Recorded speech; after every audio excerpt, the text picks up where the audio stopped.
Hello, this is Serene Empowerment at Creative Peace Media, and in this video I'm going to talk about how do we remain serene and continue to feel empowered when it seems like the whole world is going mad, going bananas, and it feels as if the lunatics have taken over the asylum.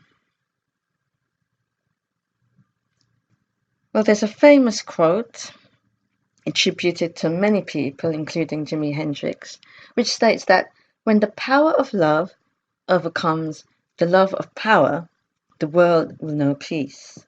So at the moment, the love of power is ruling our world, and we use power and abuse power. We use power to control people, to manipulate people, to influence people, to get what we want, to be masters of our own destiny.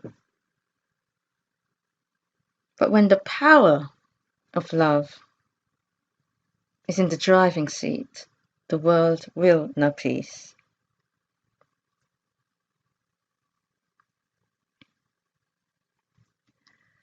So it can be very frustrating, and we can feel so helpless because we can't control what's going on in the outer world. We can't control political circumstances that much these days. So sometimes it helps to, every now and then, take a break from the media, from 24-hour news channels, from notifications, just have a bit of time out. And when we do watch the news and there's a national disaster or a terrorist atrocity, it helps if we can focus our energy on those who are helping, such as the first responders, the emergency services, healthcare professionals, all those people who are helping to solve whatever has gone wrong. Sending our love, our prayers, our light-filled thoughts to the helpers as well as the victims.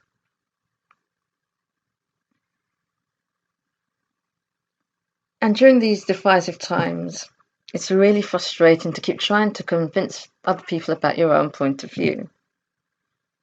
So, for the sake of serenity, let's just stop trying to convince people. Take time out from trying to persuade people. Take time out from trying to point out the flaws in their argument. Take time out from reacting angrily to people who don't agree with our point of view, with our politics, with our perspective, in order to avoid deadlock and stalemate. Sometimes it's good to just agree to disagree and just take time out.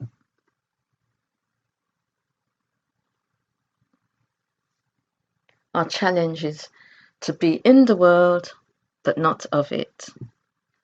To not get so involved in the conflict, but to have compassion and understanding. The world is our collective mind. It's a mishmash, a mix of all of our inner thoughts, beliefs, prejudices, judgments, opinions, bad ideas, good ideas, all projected out onto a big movie screen. It's a sort of interactive movie that we're watching, and we are the directors, we are the script writers, we are the actors in this epic movie. It's all a manifestation of what's going on in everybody's minds, mishmashed together, and that's what we're seeing in the outer world. It's the collective mind, the manifestation of the collective mind, and that's why it's such a mess. That's why it's so chaotic, because the inner feeds the outer, and what's going on within, if it's tumultuous, if it's full of turmoil and anguish, it's just feeding anguish out into the outer world and causing mayhem, pandemonium, chaos, criminality, etc. It's the inner that feeds the outer. And so it's not a selfish act to focus on ourselves, to look within, because it's our own inner well-being, our own inner sense of peace that will heal and feed the outer world automatically, almost by osmosis, the more we look within, the more we stop projecting all the things we don't like about ourselves, our shadow self, out onto other people, onto other groups that are different from us. The more we stop doing that, the more we own and embrace and look at things that we don't like about ourselves and stop using other people as scapegoats, the more peace there will be in the outer world.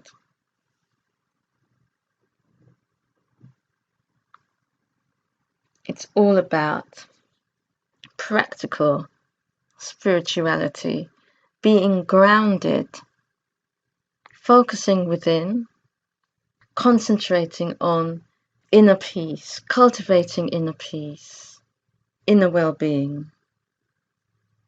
And that does, although it seems counterintuitive, working on the inner self, connecting and communing with the true self, does have a powerful impact upon the collective mind, the collective manifestation of what we see. If we stop feeding the world with our inner negative energy, and always to remain compassionate for ourselves and for other people.